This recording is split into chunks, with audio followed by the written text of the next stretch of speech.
Yeah.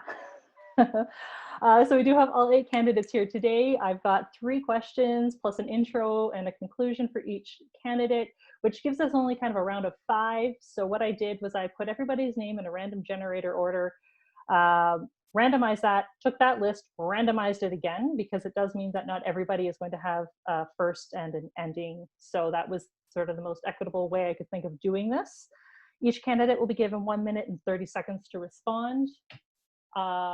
Again, I will do some timekeeping here. Hopefully each of the candidates, you can do a little bit just to pay attention. I've got a bit of a yellow sheet. I'll give you a 15-second warning and then a red sheet for end.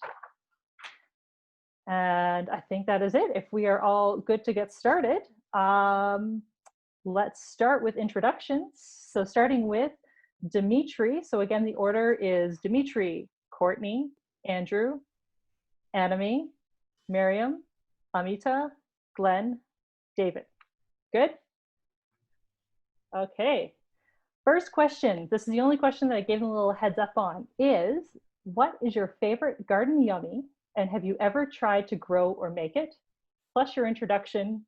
Dimitri, you are on. Thank you. I'm coming to you tonight from the unceded territory of the Garnered Nation in what is now Old Montreal. I'm a lawyer, journalist, and activist, a child of immigrants who came to Canada from Greece in the 50s, who grew up on a very small, impoverished farm just south of Sparta in Laconia. Upon graduating from University of Toronto Faculty of Law in '91, I began my legal career in New York City, then moved on to the firm's Paris offices, returned to Canada in some years later after finding that to be an unsatisfying professional experience, and became a class actions lawyer and did a lot of class actions work against the extractive sector, particularly the mining and oil and gas sectors. And I joined the Green Party in 2007 after reading the 4th report of the IPCC, which had quite an impact upon me, being a father of 2 children. And there is no other party to which I've devoted as much as I have to this party. I've been in the shadow cabinet of the Green Party of Canada as justice critic, ran for the party in London West in 2015, and also served in the Green Party of Quebec shadow cabinet as justice critic. In terms of my favorite vegetable, I'm proud to announce that it's tomato. I was raised on choriatiki salads made by my mother, always tomatoes of the finest quality, but I've never been able to match the caliber of tomatoes that were produced on the farm in southern Greece. One day I will get there. Thank you. Perfect. All right. Oops. Hold on. I started this time too early for you. All right. And Courtney is up. Thank you. Lovely to see everybody, and I'm excited we're talking about food. It's one of my favorite topics. I am here in Chief Dragi's territory. This is the traditional home of the Yellenaz Dene and the traditional lands of the North Slave Métis. My parents met up here actually after my mother, who was at the time a new teacher from a farm in Manitoba, came up to have an adventure in the north, essentially. And so we've had a family farm in the family since 1885. I own part of it now, which means I've been through an interesting process of understanding the barriers involved in trying to farm within our current structures in a way that doesn't end up with almost all your money going to corporations, and that enables an organic approach. I've learned a ton, and really am convinced as a result of this and reading I've done and conversations we've had over the course of the campaign that we need a wholesale change in our approach to farming and farm education and support of farmers in Canada. And in a way, it's good, I think, that the coronavirus pandemic has really brought a focus to food security, because I think it's a necessary focus from a climate perspective and has sometimes been difficult to really get it across to people how important our supply chains are. So I really welcome this conversation. Dimitri, I'm with you on the tomatoes, and I usually get to go down to the Okanagan and eat some beautiful tomatoes. My dad grew up in Oliver, and so my first year without Oliver tomatoes. We're doing our best, but they're this big and orange right now. Okay. All right. Thank you so much, Courtney. And Andrew, you are up. Give us your intro and your favorite garden yummy, and if you've ever grown it or tried to make it. Thank you so much. My name is Andrew West. I have been a longtime Green and a past candidate. I'm also the current Attorney General critic for the Green Party of Ontario.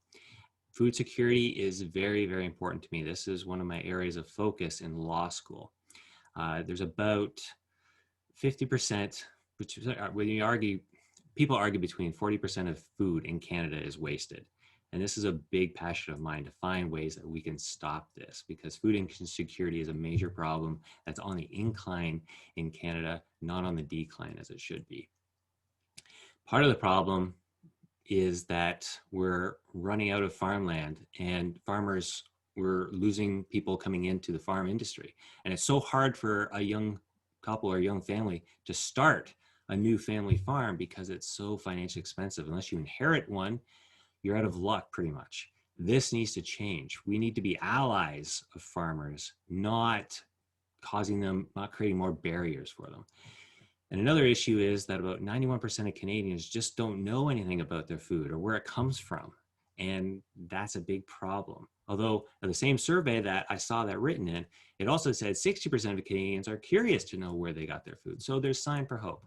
As for my favorite garden yummy, I would probably say peas, simply because I can actually go into the garden and pluck them right then and there, right, and eat them right on the spot. And that's something I used to do with my grandparents and with my parents. So not only is it good, but it brings back some positive memories.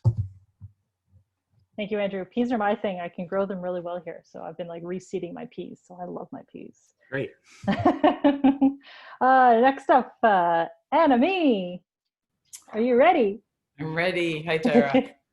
Thank you very much for the invitation this evening. I'm coming to you from the traditional territories of the Mississauga, Anishinaabe, Haudenosaunee, and Huron-Wendat. And I would say my relationship with food and food security tracks back to my family's roots. They came from tiny, tiny islands in the Caribbean where everyone is a farmer. You had to grow what you ate. And so you learned about your interconnectedness with the land and your reliance on it, and you develop a respect for it. And so, you know, when I think about food security in the Canadian context, I think about a few things, and it's something that's really important to our team and our campaign, because we have people who are working on the front lines of food security in our campaign. They work running food banks, or they work running community gardens. And so they had a lot of things they wanted me to share with you this evening. Some of the reflections are, first, that at the national level, the pandemic has really emphasized how our federal government has failed to keep us food secure, in the sense that there are many parts of this country where we are just days away from not having food because we have so completely turned over our food care. And then secondly, that there are still 1 in 8 people in Canada who are food insecure, and you really get to know that in urban areas. And so I'm looking forward to hopefully talking a bit more about that tonight and what some of the solutions might be. Thank you. Next up, bonsoir, Miriam.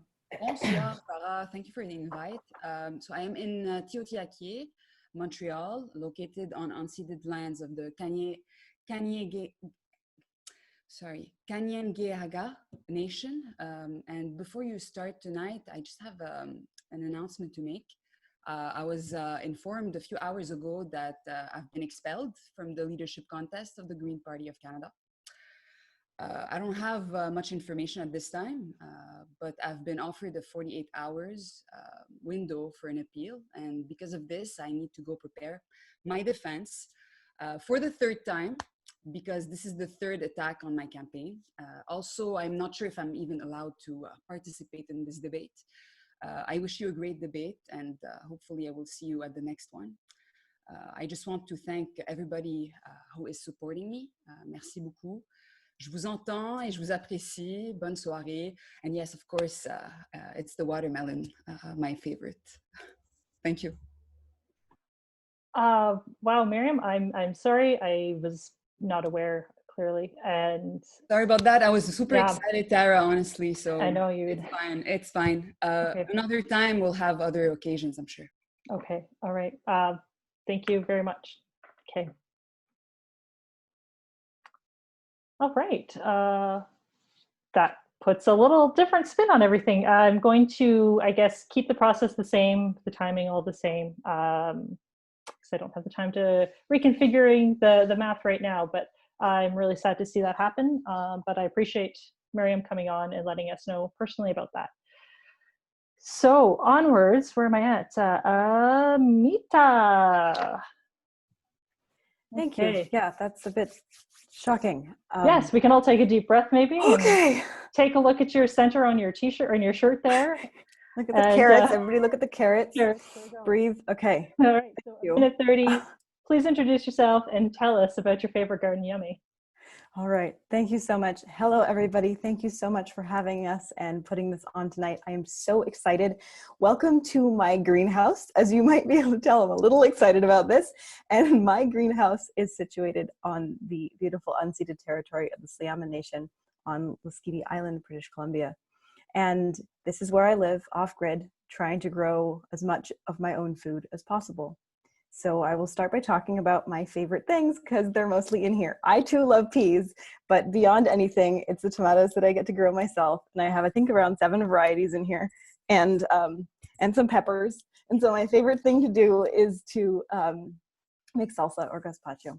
And yes, I'm very excited about this. And also, I think what I've learned over the last couple of years trying to live off-grid has shown me a lot about food security, living on an island where you have to get everything. So seeing the limits, especially during the pandemic and everything, has been very clear. And it's important to keep in mind the intersections of marginalization and poverty that make it so hard for people to get food. But I've seen in great detail the need for resiliency and building community and for us to really dive into the beauty and rewarding experience of developing food security, connecting with the land, connecting with our food and health, and getting to a place where we really understand what it is that we can create ourselves in local communities and what it is that we rely outside for. Thank you. All right, thank you. Next up, we've got Glenn. Thanks very much, Tara, and to the team. Thank you for putting this together tonight. I'm on the traditional territory of the Lakota, Oji-Cree, Cree Ojibwe people, and the homeland of the Métis Nation.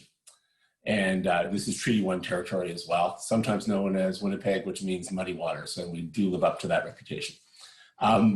My favorite vegetable, I have to say, has been for most of my life tomatoes. Until a year ago in Africa, I discovered the yam. And I saw how people are using the yam as the most climate resistant food. So in Nigeria, they used to plant yams by cutting them up, but it was too wasteful of food. So now they have these programs that raise yams from seeds. And I discovered I have a cookbook on yams, and it is the one thing I can actually do better than tomatoes. So I'm a total yam guy now. The other piece is, for me, I mean, my experience has been pretty vast. I've headed up all kinds of not-for-profits like Rainbow Railroad, Canadian Urban Institute, the Pembina Institute. I've been mayors of large cities, chaired the Big City Mayors Caucus, chaired the National Roundtable on the Environment and the Economy. Anyway, but for me, the intersection of food is with everything. Shortages are gonna force migration. Food is essential to our health. The toxification of our food with neonicotinoid pesticides are killing our environment. And so I'm glad to see food is the middle of the climate crisis. Thank you, Glenn. And last but not least is David. Are you ready to go? Very much, Tara. There you are. Okay. Thank you for organizing this event. Really appreciate it. And it's great to see everybody again on the call. I come to you from Esquimalt, Saanich. This is a rural urban riding on the very south end of Vancouver Island. And I ran here last time as a candidate in 2019. We got 26% of the vote as Greens. And this is a place where food really matters. We live on an island, like Amita, we live on an island here, and the supply chain is probably 3 days. So we are very concerned about food security. Young families have real trouble staying or getting into agriculture It's a real issue here. Land values are very, very high, and young families are priced out of the market. And so creating a local farm economy has been very tough. 50% of land here on South Vancouver Island is fallow, and that statistic is actually consistent across the country. I crossed the country twice during the leadership campaign and stopped at greenhouses and farms and orchard all along the way, heard stories I'm looking forward to talking about in this call. But one of the things that I think is really important is the statistics. Even though storytelling is much better than statistics, the statistics I think are shocking. We have in Canada, 1 in 6 children living in a situation of food insecurity. This is a fundamental social justice issue, and we are not meeting the needs of young Canadians. We need to really focus on how we can build food security, especially in the North, especially in communities fighting poverty. Looking forward to that discussion. Thanks, Tara. All right, thank you. Do you appreciate everyone keeping in that 1 minute and 30 seconds? I know you're all tired for starters, and I believe a couple of you have events later on tonight, so I am trying to keep things on track. So this next question, and Courtney's going to be kicking us off with this one. This next question is, in today's landscape of the mega corporation, how do we create local food sovereignty? Now, I am going to give everybody a bit of a heads up because we've had a lot of focus on decolonization, that I do have a question about Indigenous food next. So we can, you can break that up if you choose to. All right, and I just have to get my timer, Courtney. Okay, I'm ready when you are. Thank you. So I've done a lot of reading and thinking and discussing about this over the last couple of months. And what's super interesting is that so many of the pressures we face from pharmaceutical companies in medicine are the exact same ones, in fact, arms of the same corporations that are putting pressure on farmers. And so one of the authors of the National Farm Union Climate Crisis, Farm Crisis paper has suggested, and this makes total sense to me, that we need to, right from the ground up, increase public dollars into food, from training to experimentation to support. So that means banning agricultural reps from universities and agronomy departments. It means training up thousands more agricultural extension workers. It means more farming plots so we can do place-based research to figure out what works best where, especially in a climate changing world. It means generic data systems so that when farmers are farming and data goes up into sort of a big data thing to make sure they're being as efficient with their inputs as possible, that's not proprietary. And it means doing as much as we can to increase a regenerative economy. That means we're gonna need cows because we need their manure in order to keep things in a cycle. And so those are the priorities. And yeah, it's we need a real push, and now's a good time to do it.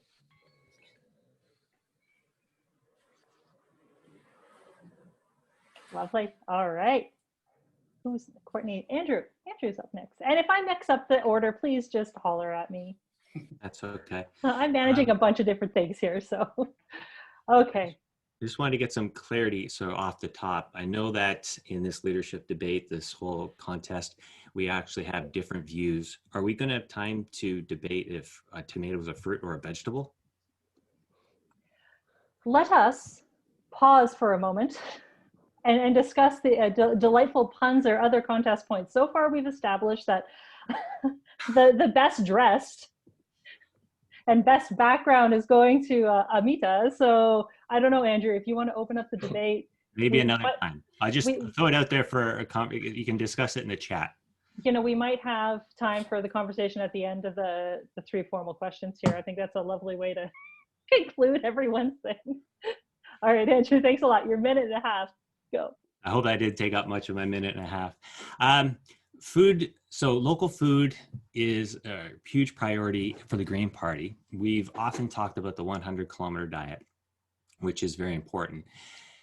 In Ontario, we have the Local Food Act, but local food defined under the Act actually isn't really all that local. For example, I live in Ottawa, and food that was, the Act considers local food anywhere in Ontario. So food that comes from way up north in Ontario is more local than something that comes across in Gatineau, which is just across the river. So we have to make sure that we're talking about local food, it's local food.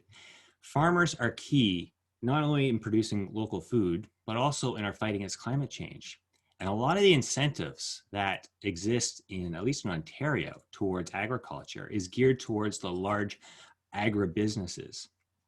And that needs to change. We need to make sure that local farmers get more of the subsidies that they need, because, you know, the crops that they plant, the perennials, they absorb carbon, and they should be rewarded for that, not penalized. So we can do many, many things to help with, you know, to keep food local. But again, the smaller farmers, it's really hard for them to get into the business. Mortgages, just getting a mortgage on a small farm for a young family to start up is extremely difficult. Again, all the incentives that are in our agribusiness goes towards the large agri companies. So those are the things we need to change, that first and foremost, so we can start having more local food grown by local farmers. Thank you. Thanks, Andrew. All right. Annamie, Annamie, are you running into are you going to weigh in on fruit versus vegetable? It's obviously a fruit. We're gonna, you know, let's, we eat it like a vegetable, but it's clearly a fruit. And I'll use that as a segue actually to tell you, I forgot to mention my favorite thing. I cannot grow it because it is tropical, and also because you have to cultivate it carefully or it's poisonous and it will kill you. And that is the ackee, which is delicious and also seems like it's a vegetable, but it's actually also a fruit. So coming to our question about food sovereignty. So as I said at the beginning, you know, this is something where you can look at it when I think of local food sovereignty, I first think local as in national, because we have abandoned our national food sovereignty, and that's a kind of local food sovereignty. We don't grow much of what we eat, and that has left many regions in Canada in the case of any kind of emergency without an adequate food supply for any meaningful amount of time. And so it's, you know, national security is one of the federal government's responsibilities, and they have completely abandoned that in terms of food. And then when you look locally, it's the same thing. We have transnational corporations that control much of our food supply. It's very hard for small farmers to make a go of it without second incomes. And so again, in terms of my team and people who think about this every day and what we should be looking at doing, what they propose is a radical expansion of urban and ex-urban gardens.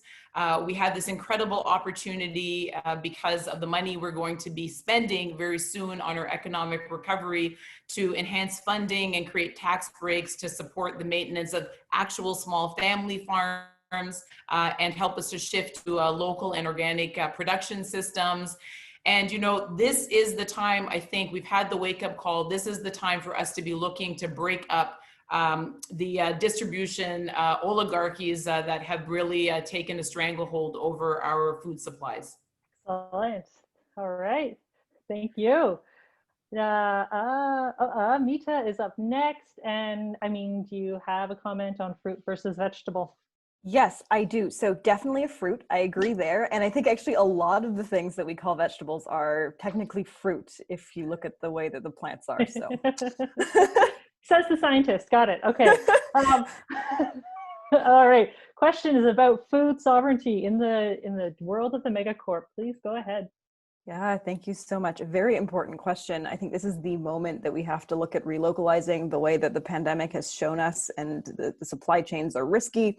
We need access to good food everywhere we are. It's also the perfect opportunity for community building.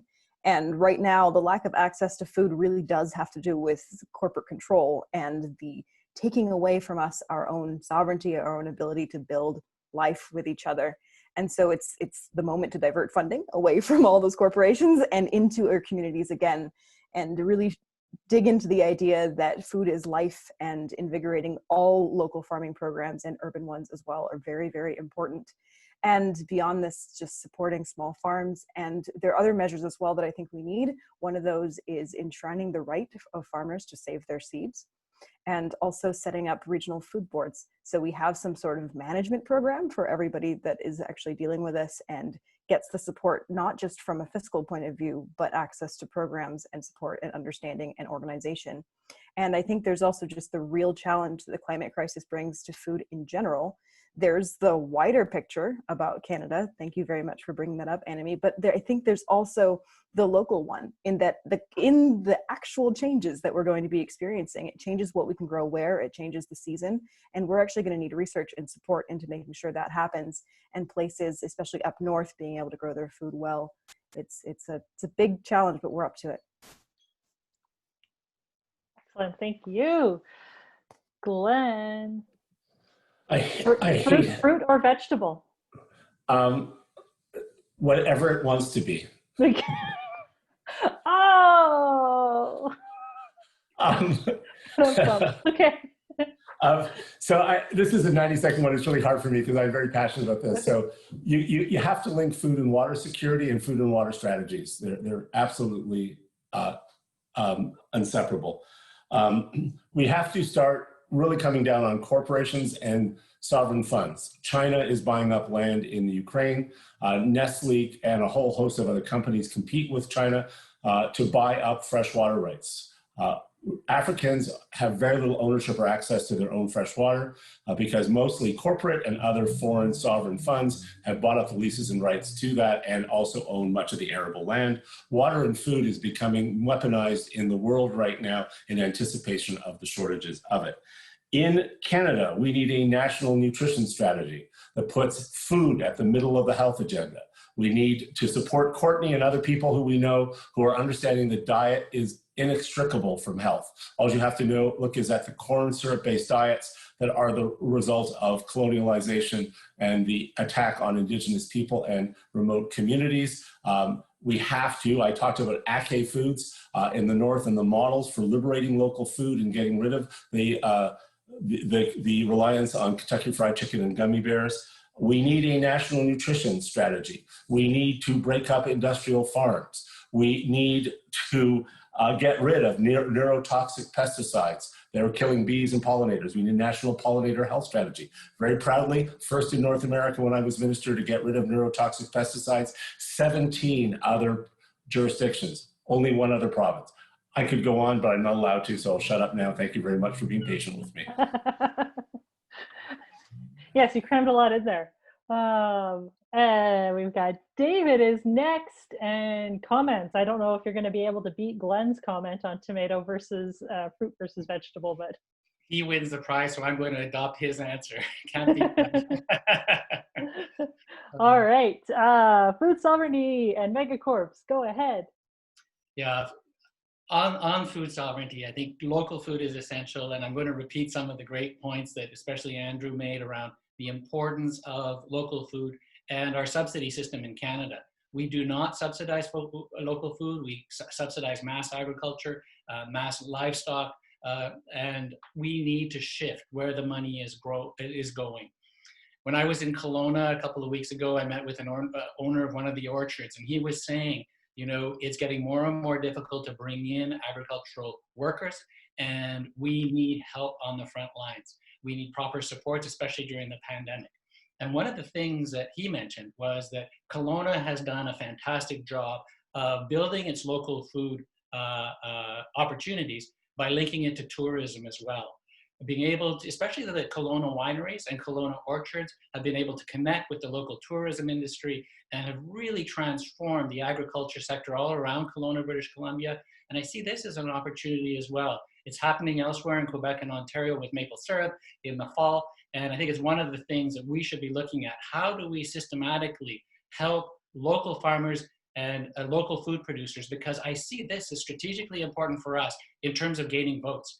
Look at where we win seats. Prince Edward Island, Guelph, South Vancouver Island, major agricultural areas, and this should be a top priority for us in terms of how we win seats. And it should be not about attacking agriculture, but supporting especially our small local farmers. Thank you. Thank you, David. And Dimitri's up next. I'm sure he's got a strong opinion on fruit versus vegetable, yes? What would your mama say? Well, I'm reputed to be a contrarian, so I'm going to say vegetable. Look at what you started, Andrew. All right, thank you. Dimitri, you got a minute and a half to talk about food sovereignty in the megacorp.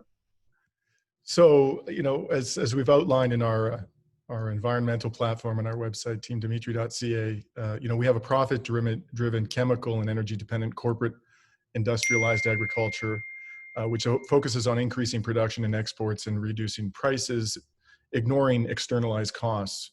And animal farming is, of course, particularly problematic. It's been the subject of vigorous discussion in this leadership contest. Livestock production takes up 30% of the Earth's ice-free land surface, uses a third of world grain output to feed livestock, contributes 15 to 37% of greenhouse gas emissions. And we think that in order to transform our agriculture in light of these problems, we should replace corporate industrial farming with agroecological farming by adopting a number of measures. One of them is redirecting subsidies from the former to the latter, regulating farming to agroecology principles and practices, supporting small farmers and adopting them and providing them with science-based expertise, facilitating access to farmland for new agroecology farmers, including by aiding its transfer from retiring farmers, returning to socialized public monopoly marketing boards, which offer prices for key agricultural commodities geared to support small agroecological farmers, and designing policies to support their sustainable production, and finally phasing out all unnecessary and harmful chemical inputs and ensuring agricultural exports are compatible with food security of other countries. Thank you. Oh, that was the end. But Courtney didn't get a chance to answer. Quickly, Courtney, fruit or vegetable? It's a fruit. Oh, all right. So moving on to question number 2, and Andrew will be starting off this one. So we all see what's happening out east with fishing in the Mi'kmaq right now. It's pretty timely for this question.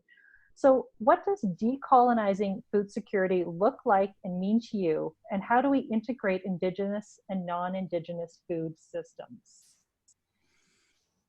Well, for me, a lot of Green Party people are going to really care about this, and rightfully so. What I would like to see is that we eliminate some of the barriers that is causing the food insecurity up in the northern community.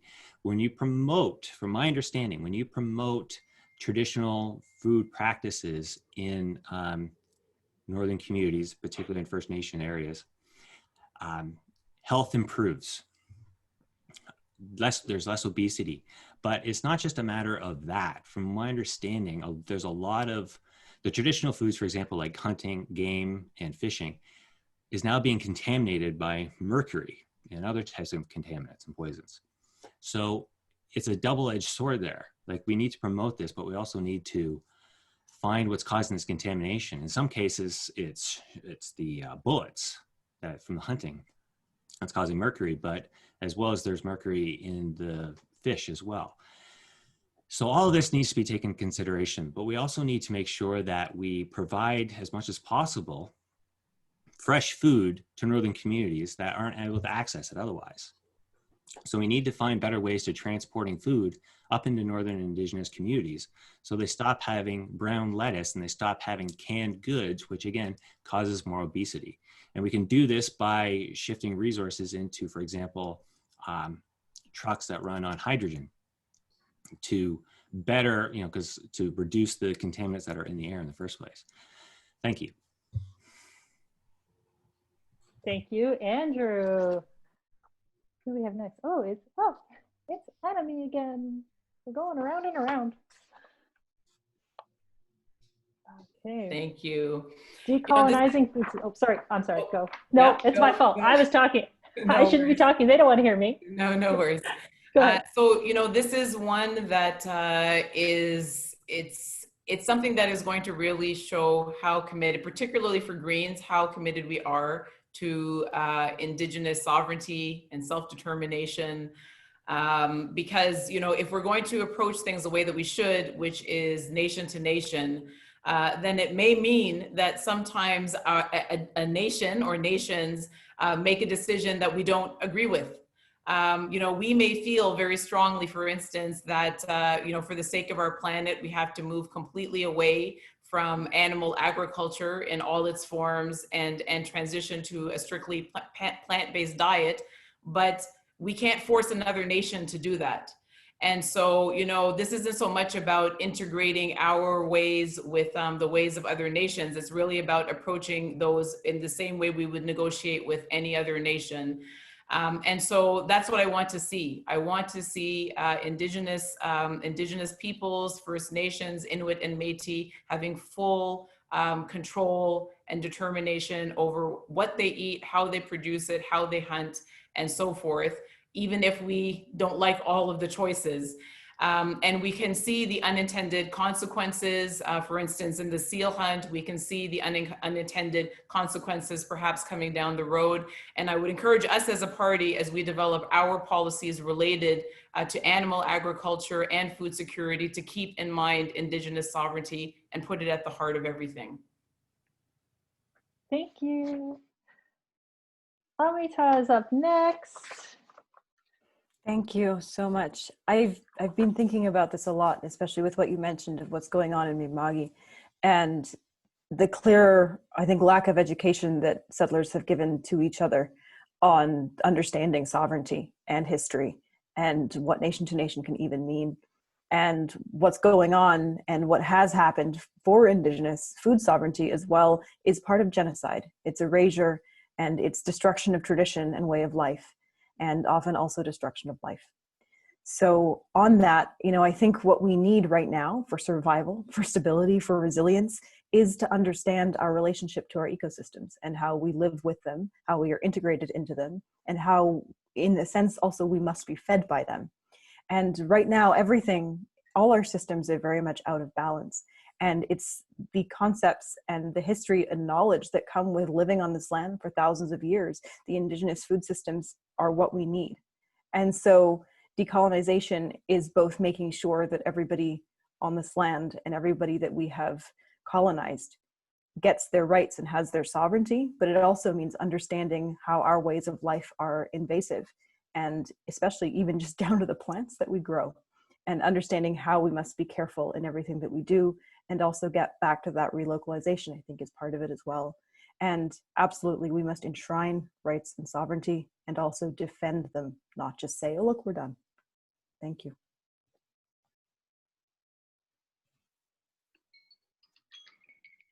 Thank you. Wait, I've lost my order. Glenn's next, right? Glenn. Yeah, so I've talked a lot about Indigenous food. I've talked about Ackee. I've talked about Garden Hill. I've talked about a lot. I sometimes have a frustration with some of my colleagues. Not that I don't love all of you dearly, but there's a difference when you've been in government. And I just want to give an example of something to explain how hard it is to be green, never mind in opposition, but in government. In Ontario, 9 million hectares, the largest single crops are soy and corn. They are sold internationally through an incredibly corporate system. A pesticide called neonicotinoids was introduced and was immediately introduced on 9 million hectares of farm. It destroys bees and other invertebrates like aquatic invertebrates. How do you fight that? I think we'd all agree getting rid of them is a good idea. So when I took it on, who was the first line? Grain Farmers of Ontario, the largest voting bloc in rural Ontario in about 40 seats, went to all of the rural members and attacked me, and you can go back and look at the media on it.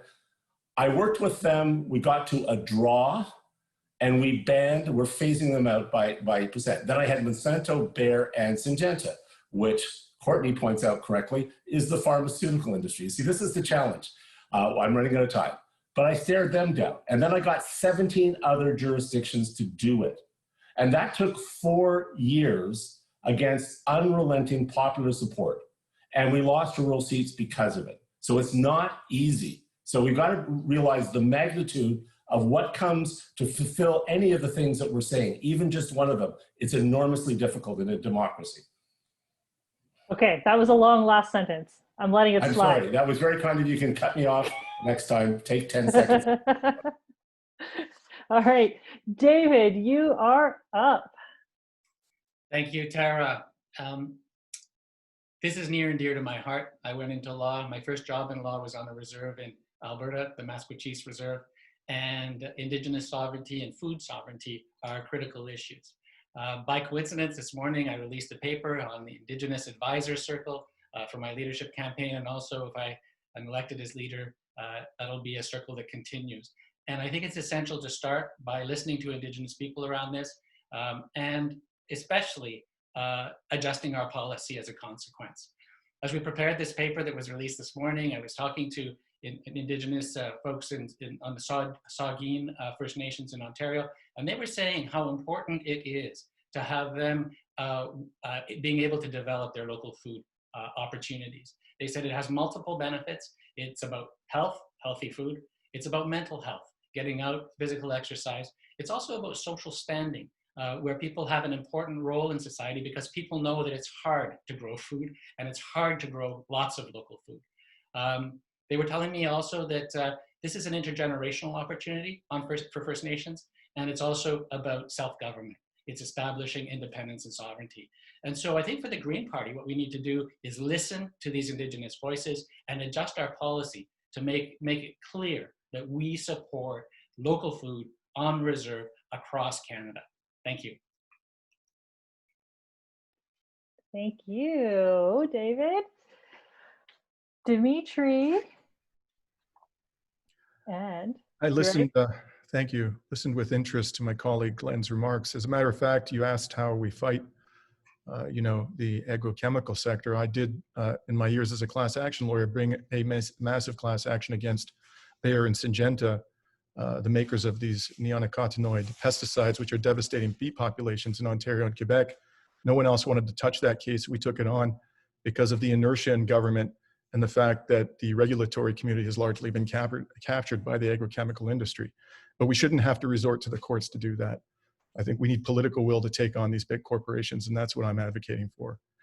In terms of Indigenous agriculture, we need to support initiatives that build sustainable local and systemic infrastructure in First Nations communities to address food systems, food security, insecurity, and food deserts. There are too many diet-related diseases in First Nation communities, and there must be a concerted effort to increase access to local and healthy goods. And we should support initiatives that emphasize local food production, the building of greenhouses, and working the land. And there are a number of initiatives such as the Choctaw Fresh Produce Mobile Farmers Market that seeks to address food security through the mobile delivery of fresh fruits and vegetables.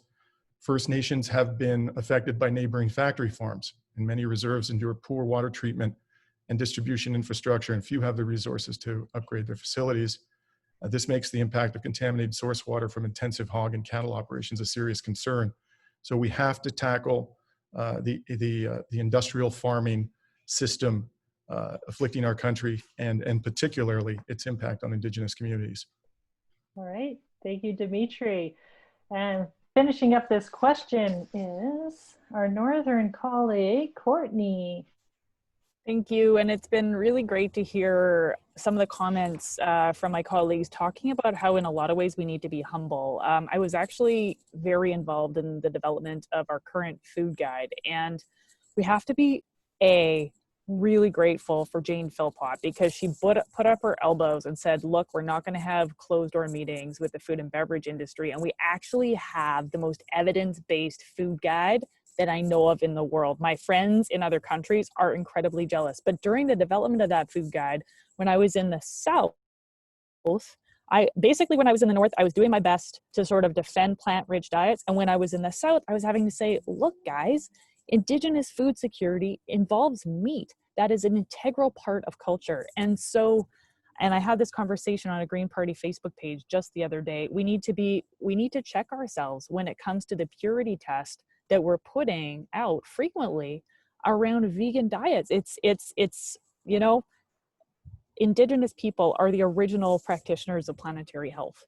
And we need to be super humble about that. It is not Indigenous people who put us in the climate catastrophe we're in. And so let's make sure that our messaging as a party is very clear on that.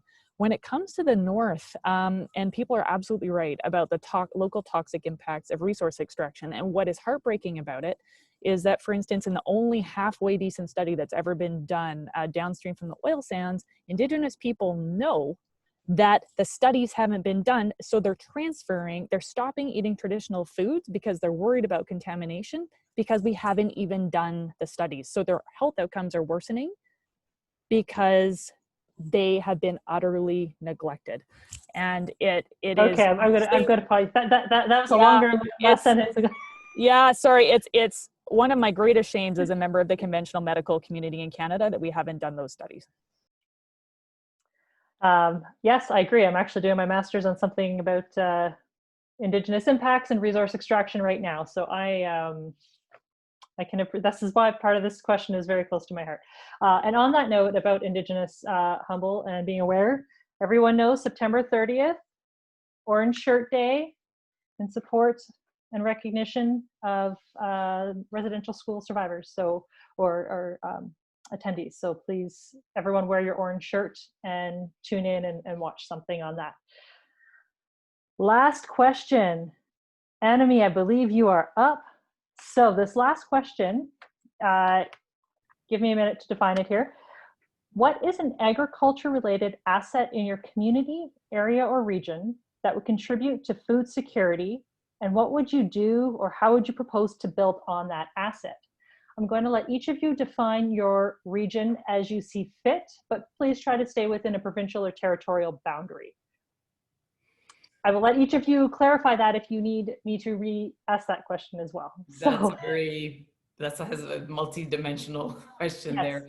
So I mean, I'm happy to answer it just by saying, I mean, it just popped into my mind immediately, and that asset are the people.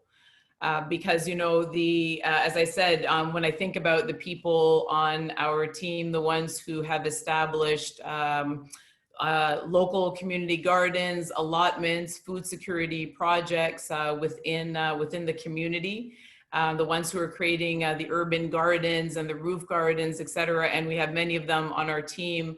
It really, that's the asset. You know, we got ourselves into this mess, and we can get ourselves out if we really, as I said, take this moment of clarity that we didn't expect to happen, and that we have bought at a very, very high price to make the changes that we know we need to make.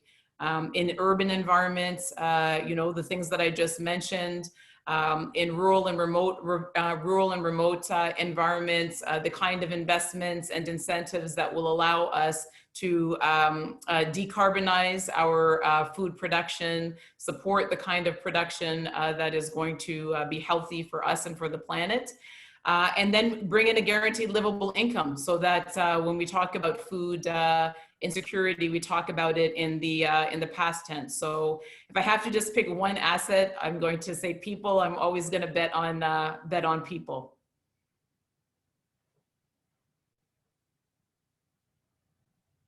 Thank you for that, Annamie. And we've got Amita up next.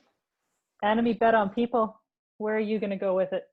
I think my answer is very similar, but for a different reason. And that's because where I live on this island, which is Laskiti Island, it's nearly self-sufficient. So we're off grid. We're not connected in terms of energy, but we're almost nearly completely food secure. And there are ongoing conversations and community building around making sure that everybody here is fed, and we're growing as much as we can here. And even the conversation so far is to say, what happens if we're completely cut off? And this community is ready to be there for each other and actually be able to live and provide for each other with everything we need. And what therefore it's an example that we wish to share everywhere to talk about how this is done. And it largely has to do with community building and organizing, and how you actually plan for food stability in a changing climate and in a small area that you know can be cut off. And it's really obvious to us being on an island, but it's true for any region now. And so that organizing that we do, the sharing of knowledge, the learning and the helping each other, it goes beyond just knowing what you can grow and people saying, well, have you been having problems with this pest, or have you been having luck growing this varietal, and who's growing what this year so we can share some of it, and who needs what to be grown. But it goes to making sure that people are fed who do not have the ability to grow certain things, and talking about, you know, what staples we need to grow and all of that. So it goes so far beyond. And I think that model is functional and something that we want to share so widely. Thank you. Glenn is up next. So I agree with Annamie on people. I would add another P there, which is power. Governments have the power. And when I was a city councilor and mayor, we turned all the boulevards and empty lots over to community development corporations and to community partnerships. All the decision about any vacant lot, once you registered a vacant lot, you had to go to the city and it was turned over. We had our public health department go down at the end of the year after people turned all of the boulevards and empty lots in the neighborhoods into amazing community gardens. In Toronto, it was a lot harder. Toronto had a heavily centralized city government, and we had to create community plans. I did it with the two city councilors in my area, the late Pam McConnell, who was awesome, and Kristen Wong-Tam, and we created neighborhood plans. So they created priorities, and then we had the councilors get that through city council. But they did amazing things. We actually used seed containers to build food locations in public housing projects and social housing where they could actually grow fish. The fish poop was cleaned up by the plants and the plants provide nutrition for the fish. So it was a totally sustainable model. If I have a few seconds to go, I just want to say to Dimitri, there are 17 states and provinces where no one has to go to court to get rid of neonicotinoids, where Syngenta, Monsanto, and Bayer lost. And that was through broad coalitions, working with people I often didn't agree with to create, and that took 4 years, and it took me spending my weekends walking quarter sections of farms. So I don't disagree with you. I just wish we recognize each other's approaches both work. Okay. Dimitri, you'll have a chance to respond in a minute if you choose. David, you're up next. And just to remind everyone, if you need me to repeat that question because it was a bit of a mouthful, let me know. Thanks, Tara. In our region, and I'm going to take British Columbia, which is cheating a bit because it's so diverse, but a huge asset that we have here is agricultural land that's been protected. The Agricultural Land Commission of British Columbia is a world-leading organization. As a lawyer at the Ministry of Attorney General here in Victoria, I work closely with the ALC on its dispute resolution provisions and enabling farmers to work together and to work at the boundaries of farmlands and urban areas. And it's a world-leading organization because it protects land in a serious way. And it addresses a big problem in British Columbia, which is land price inflation. And that's a huge problem. I mentioned earlier that young farmers want to get on the land, but they just can't because prices are so high. The ALC, the Agricultural Land Commission, really protects those young farmers. Secondly, I was on the board of the Land Conservancy for many years, and I think the land trust model is a way for us to move forward. That's another asset to get people onto the land, which is so valuable to British Columbians. Young farmers who can't afford it, if they're able to go in through a land trust, we have a land trust here, Madrona Farms, which has enabled a young farming family to get on the land and do what it really wants to do. And I think that's a model as well. How can we create land trusts, ideally supported by government? And the regional government here on South Vancouver Island is moving into this area as well. So we have some great governance solutions here and fantastic land. Let's protect it. Thank you. All right, thank you, David. Dimitri. I certainly embrace comments that Annamie and Amita made about the importance of people. Human resources are our greatest asset in all aspects of our economy and society. And in particular, I want to highlight the plight of migrant workers in the agricultural industry.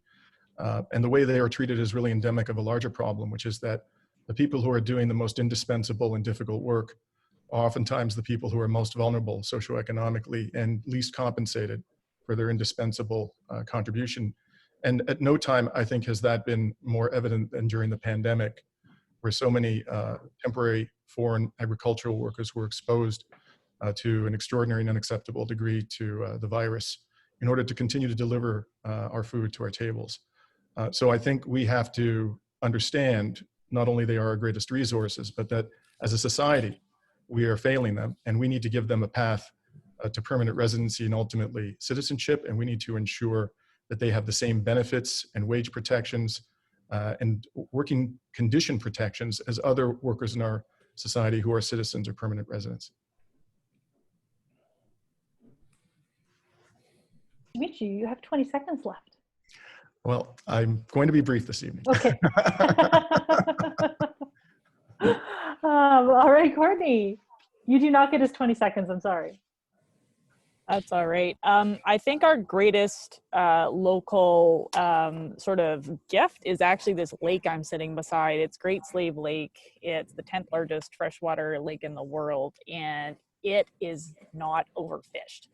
And so it's actually a place where if we got a movable fishery boat, which they actually had about 50 years ago, we could start a larger sustainable fishery here, which would be great. Apparently, you used to be able to buy Great Slave Lake whitefish in New York City, and it was a very, cool thing. And I don't suggest we transfer things as far, but there's definitely potential there. So I'm very grateful for this lake.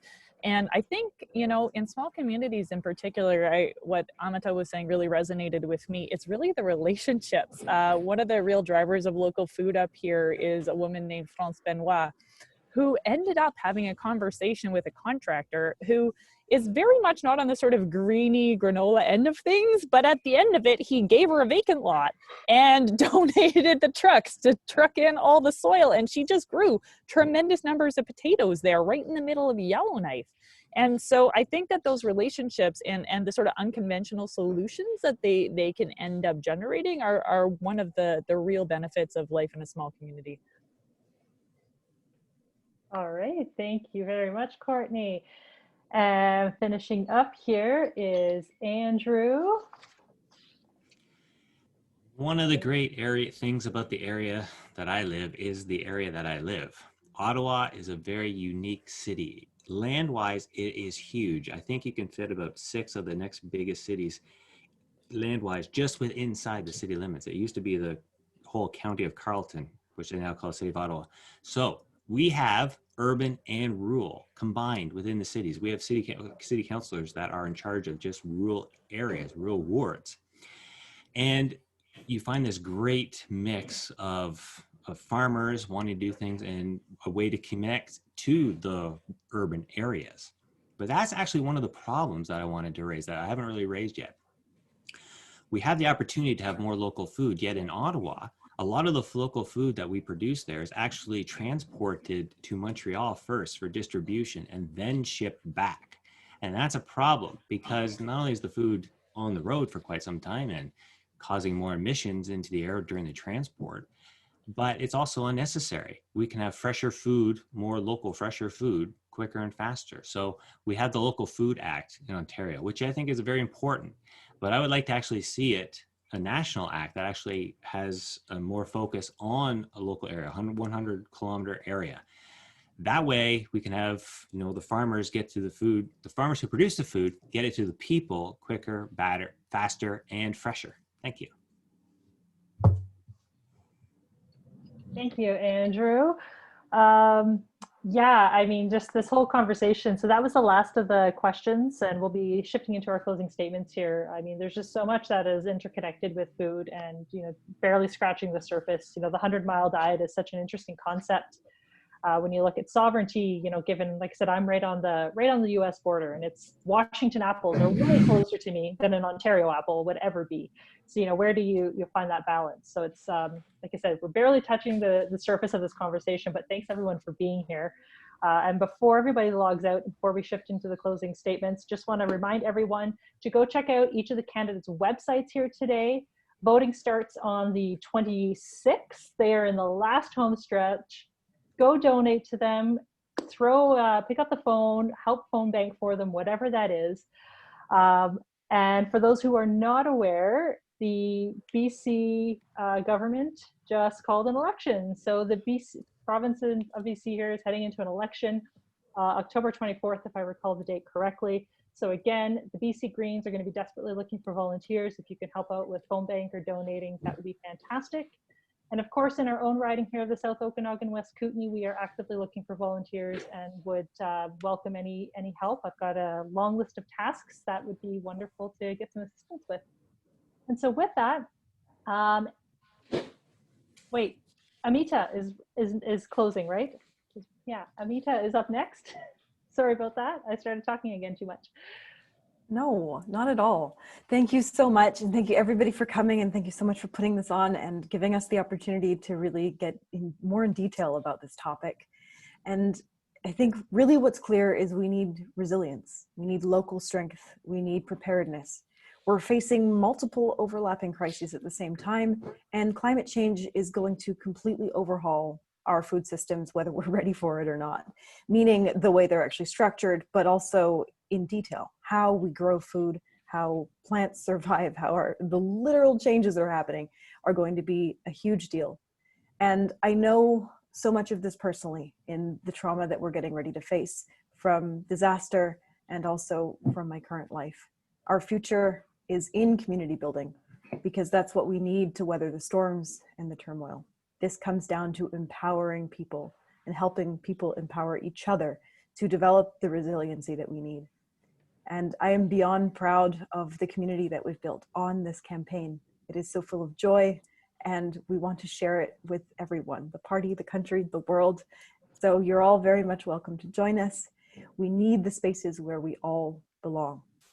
And the last thing I'd like to say, other than please come join us and make phone calls, is as you're going to vote, think about the opportunity we have here to change the narrative, to build, to grow. Science, lived experience, compassion, and the things that we have the opportunity to give to the country. Thank you. Thank you very much. Heading over to Glenn, you are up. Thanks. I think one of the most important things that we need is an empathy for rural Canadians and remote Canadians. When my grandmother was alive, 1 in 2 Canadians were involved in producing food. Today, that's 2%. We've seen the massive depopulation of rural Canada. We've seen farms that used to employ 400, 500 people produce with technology and combines the same amount of work with 2 or 3 people. It's created stress and much of the red-blue or cultural divide. So I would like us as Greens to take our big tent philosophy to try and bridge that from a country where most of us used to work in the production of our food to a country in which few do. I'd also like us to have a national food and settlement strategy, recognizing that even our mid-sized cities are dealing with depopulation. Winnipeg was depopulating by 2,000 to 3,000 people. We worked very hard to reverse that and the opposite. Where people live, how they live to food, the fact that most of our vegetables come from California and we're reliant on a global food supply chain means that relocalizing decision-making in food and putting nutrition and health in the middle of our diet considerations and putting food in the middle of our medical system is really important. I talked about neonicotinoids. I've done some remarkable things in confronting corporations and changing pesticides and human health in multiple jurisdictions. I think that's a unique set of skills you might want to consider in your next leader. Thank you very much. Thank you very much, Glenn. David. Thank you, Tara. You are Thank up. you for organizing this event. It's great to be able to talk about this in detail. Really appreciate it. I'd love to see a Canada where we're a leader, not a laggard, in terms of the climate emergency, in terms of leading the way towards local food, in terms of implementing broadband access in rural areas so we can reverse the flow of young people out of rural areas and into urban areas. I love to see a Canada that shows the way for the world. We have gone way beyond in terms of subsidizing fossil fuels, in terms of using more than our fair share of the carbon budget, in terms of creating greenhouse gas emissions that are going to result in floods of refugees who cannot grow food anymore in Central America, Africa, and other countries around the world, other places around the world. And so Canada needs to become a leader, and I think we can. But if that's going to happen, we're going to need to hold the government to account with a national food strategy, and we're going to need more seats in the House of Commons for the Green Party, not just because we want more seats, but because we need to hold the government to account. And that's going to take a leader who will focus on winning seats, who will focus on winning seats in rural areas as well as urban areas. It's going to take competence on the ground, and that's what I have to offer. I believe we can win this seat here in Esquimalt-Saanich-Sooke and seats across the country, but we have to choose the right leader, somebody who's really focused on connecting with Canadians. So thank you for your attention, everybody, tonight. And I look forward to continuing this debate. Bye-bye. Thank you, David. And you actually just reminded me, I forgot to remind everybody, tomorrow we've got the throne speech in Parliament. So we all need to pay attention to that. I really, I'm not ready for an election. I don't think that any of you are either, but yes, so don't forget throne speeches tomorrow. So we need to pay attention to that, everyone. And with that, we'll head over to Dimitri. Thank you, Tara. You've done a great job of moderating tonight, and I'm sure organizing this was no small feat. Thank you for your engagement and your time. I'd like to make a few comments in my closing about the news that Miriam conveyed to us this evening. I was not aware of this news. I suspect no one on this call was until Miriam made that announcement. I have no insight into why this has happened. I just want to express my profound appreciation for having Miriam's voice in this race.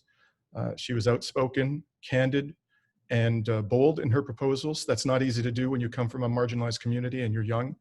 I think her voice greatly enriched this race. I know that the party takes seriously due process, and I'm sure that every effort will be made to ensure that Miriam has due process, and I hope we'll see her back in this race. Thank you very much, everybody, this evening. It's been a pleasure joining you. Thank you for that, Dimitri. And I do echo those sentiments. I can let everyone on this call know that Miriam was very engaged with me personally when I first suggested this to the group. She was I know she's very upset to not be here tonight and discuss this. So thank you for bringing that forward. Courtney.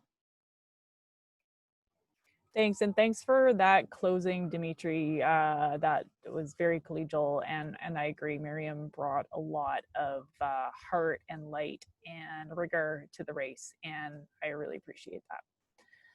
And thank you for holding this debate. I think food security is probably what drives me in my climate and health related work more than anything else. As many of the people on the call know, I spent 6 months resuscitating malnourished children in the Horn of Africa, and having had children die under my care remains the most difficult thing I have ever done or experienced in my life on this planet. And it was so appalling. Such a physical manifestation of inequity that I was unable to live in Canada until I figured out a way to exert my energy. And I do believe that working on climate mitigation in Canada is the best thing that we can do to prevent further similar deaths overseas. And I believe that working on resilience here is one of the best things that we can do to maintain health for Canadians here and into the future. So I'm really encouraged by the conversation we've had. I think we agree that we need to move away from corporate influence, respect Indigenous sovereignty, and also the joy that comes from eating and sharing food and community. And I think that it can be such a door that can open conversations around climate and planetary health in so many ways. And so I really hope that this is one of our focuses moving forward, because I think it's rich with all sorts of ways to nourish us and the party. Okay. Thank you very much, Courtney. Andrew, you are up next. We heard so many great ideas here tonight. The Green Party has always been a party that has been pro-food, pro-health, making sure that rather than being reactionary with health, what's the word? The opposite. Preventative. Thank you, my wife. Preventative with food and health. And that's something that I think every candidate here can agree on. I've been a Green Party candidate for quite some time. I've been in the Green Party for quite some time. I've listened to many, many voters, particularly in rural areas where I was actually raised. And there's so many rural people in these areas that care about food, local farmers, conservationists. Many of them often want a fiscally responsible party. So that's why I tailored my vision for the Green Party the way I have, to be pro-planet and pro-people, but also fiscally responsible. This is the way we're going to pick up all those seats that some other contestants were talking about in this debate that we so desperately need to actually win. I know we can reach these voters. It's a matter of giving them a message that they can relate to. And that's how we're going to get in, and we're going to shift from being a party that has these great ideas to being a party that puts forward great legislation. And very quickly, our great interim leader, Joanne Roberts is reminding everybody to please fill out every spot on your ballot from 1 to 8. So I encourage you to do so, please. It's very important, 1 to 8. Just make sure you put me near the top. Thank you. Thank you for that, Andrew. And yes, a good reminder, it's a ranked ballot, people. Annamie, I think this is it. We're closing up. We're wrapping up. Well, it's been a pleasure, and thank you for having us. This is one of these topics that I've been asked about throughout the country in many virtual events. So thank you for hosting this. Food security and food is one of those, those intersectional things that, we use that word a lot, but it involves Indigenous self-determination, mental health, physical health, social equality, racial equality. It's a real justice issue. It's something that the Green Party, more than any other party, is so incredibly well placed to talk about, because we understand how it's all interconnected. And so as we emerge from this tragic nightmare of the pandemic that we're in, and as we talk about the kind of future we want to build together, we need to put food and food security at the heart of it, because if we do, then we're solving many, many things at the same time. We're talking about the climate, and we're talking about guaranteed livable income, and we're talking about how people can live in dignity, and we're talking about how we can create more equality. And so I'm excited to talk about this with Greens. I'm excited for our next policy convention. I encourage people to visit our website, where we spent a great deal of time with our rural and remote team members talking about revitalization, talking about food security. And I hope you'll consider supporting me along with these other wonderful candidates in just a few days, Tara. It's so soon. How many days are you? Well, okay, we won't get into this. We'll formally close first. It depends where you are in the country. It's, let's say 4. Yes. So that officially brings this conversation to an end. Again, thank you everyone so much for coming here. I know the candidates are just, swamped right now. Like I said, I think you've got events every night this week. So I really do appreciate everyone being here. I think we've got the line for about another 15 minutes. If anybody just wants to hang out and chat for a little bit, that is fine. Like I said, I do know some of you have other events to attend to though this evening. So with that, well, we can stop the recording. Maybe Josh, stop the recording and